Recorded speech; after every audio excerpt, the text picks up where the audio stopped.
Et puis revenons sur la décision des souverains à son égard, à son style fiel qui témoigne. Il est difficile de l'expliquer, a-t-il dit. François, il est religieux et je suis son fils. Alexandre, nous nous sommes aimés.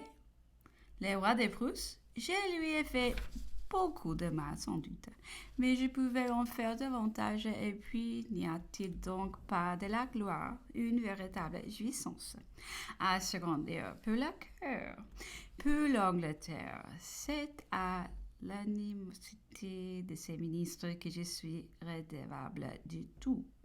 Mais encore serait-ce au prince régent et sans percevoir à interférer sous peine d'être noté de fainéant ou de protéger une vulgaire méchanceté.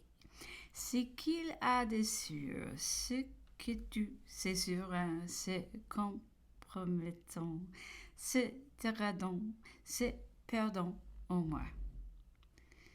Déclaration exigée de nous. 19. L'empereur avait projet de déjeuner dans les jardins. Les grands maréchal et Madame Bertrand étaient venus ensuite de cette intention. L'empereur avait passé une mauvaise nuit, n'avait point dormi, il a déjeuné dans son intérieur.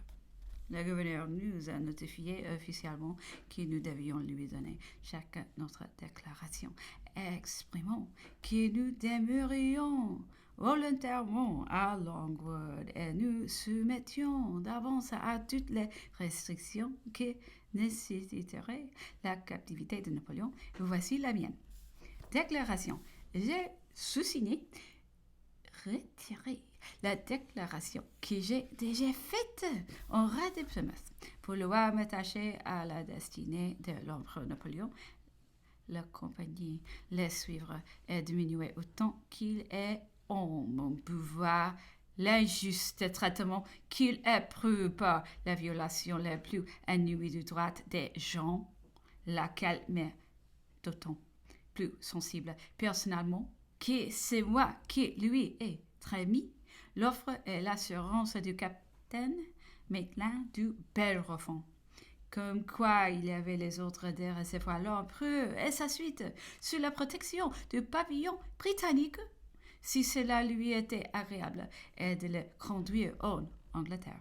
La lettre de l'empereur Napoléon qui connaît toute l'Angleterre au prince régent, laquelle j'ai communiqué d'avance au capitaine Maitland, sans qu'il me fait la moindre observation, ne montre au monde bien mieux que ne pourrions le faire toutes mes paroles, comme l'empereur vint librement au-devant de cette offre d'hospitalité et combien par conséquent on l'a rendu la dupe de sa confiance et de sa bonne foi. Aujourd'hui, malgré l'expérience que j'ai de l'horrible séjour de l'île de Sainte-Hélène, si contraire à la santé de l'empereur et à celle de tout Européen, et quoique depuis 6 mois que nous sommes dans l'île, j'ai éprouvé toute espèce de privation, lesquelles je multiplie généralement moi-même pour m'exposer le moins possible au manque d'égards que réclamant mon rang et mes habitudes, toutefois constant dans les mêmes sentiments et résolu désormais à ce que la crainte d'aucun mal. L'espoir qu'un bien puissant me séparait de l'empereur Napoléon, j'ai réitéré mon désir de vouloir demeurer auprès de lui en me soumettant aux restrictions qui lui seraient arbitrairement imposées. Les colonels Weeks, repassant en Europe, est arrivé avec sa fille pour prendre congé de l'empereur. Elle a été présentée par Madame Bertrand. J'ai déjà dit que le colonel Weeks était l'ancien gouverneur de la colonie pour la compagnie des Indes. C'est lui que l'admiral avait remplacé en cette qualité au nom du roi. Lors que notre transaction à Sainte-Hélène avait fait passer cette idée de la compagnie dans celle du gouvernement. L'empereur était ce matin d'une gaieté remarquable. Il a causé quelque temps avec ces dames, puis il s'est retiré avec M. Wilkes dans une embrasure de fenêtre, me faisant suivre peu sévère d'interprète. Le colonel Wilkes, comme je l'ai déjà peut-être dit, a été longtemps agent diplomatique de la compagnie dans la péninsule indienne. Il a écrit une histoire de ces régions à beaucoup de connaissances, surtout en chimie. C'était donc un militaire, un littérateur, un diplomate, un chimiste. L'empereur l'a questionné sur tous ces objets et les a traités lui-même avec beaucoup d'abondance et d'éclat. La conversation a été longue, vive et variée. Elle a duré plus de 2 heures. Voici les principaux traits que j'en ai retenus. Je me répéterai, peut-être car l'empereur et le colonel Wilkes avions déjà eu, il y a quelques mois, une longue conversation précisément sur le même objet, mais n'importe. Ces objets sont d'un tel intérêt que j'aime mieux encore répéter quelque chose qui de rien perdre. L'empereur, lui, a d'abord parlé de l'armée anglaise, de son organisation et surtout de son mode d'avancement. Il a opposé une autre et de réviter ce que j'ai dit d'ailleurs.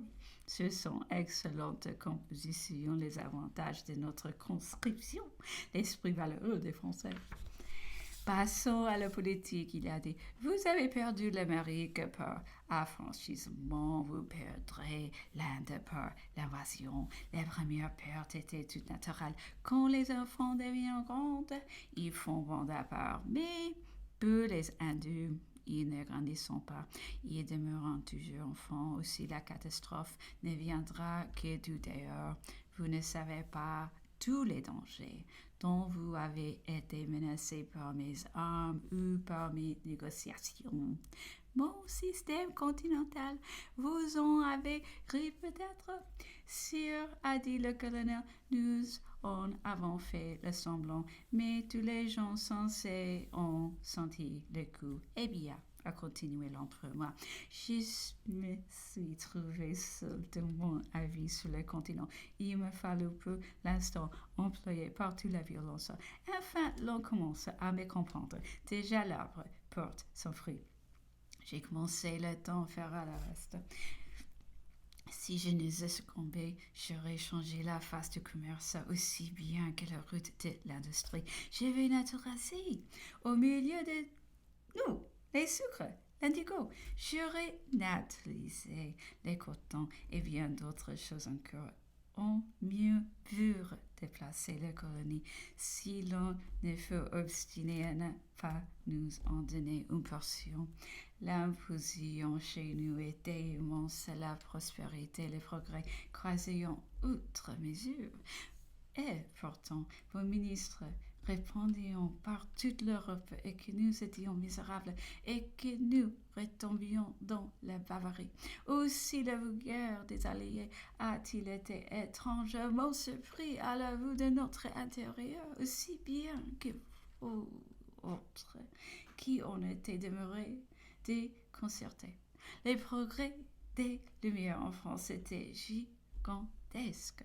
Les idées partout se rectifiant et s'étendions parce que nous nous efforcions de rendre la science populaire. Par exemple, on me dit que vous étiez très fort sur la chimie. Eh bien, je suis loin des Français de quel côté de l'eau se trouve le plus habile ou le plus habile chimiste. En France, dit aussitôt le colonel, peu importe, a continué l'empereur, mais je m'attire que dans la masse française, il y a 10 et peut-être 100 fois plus de connaissances chimiques qu'en Angleterre, parce que les diverses branches industrielles à l'appliquent aujourd'hui à leur travail. Et c'était là un des caractères de mon école. Allons, mon Hull, c'est le temps bientôt. Il n'y aurait pas eu de métier en France. Ils ont été des arts.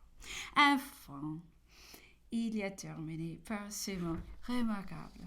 L'Angleterre et la France ont tenu dans leurs mains le sort de la terre. C'est lui surtout de la civilisation européenne. Que de mal nous sommes faits.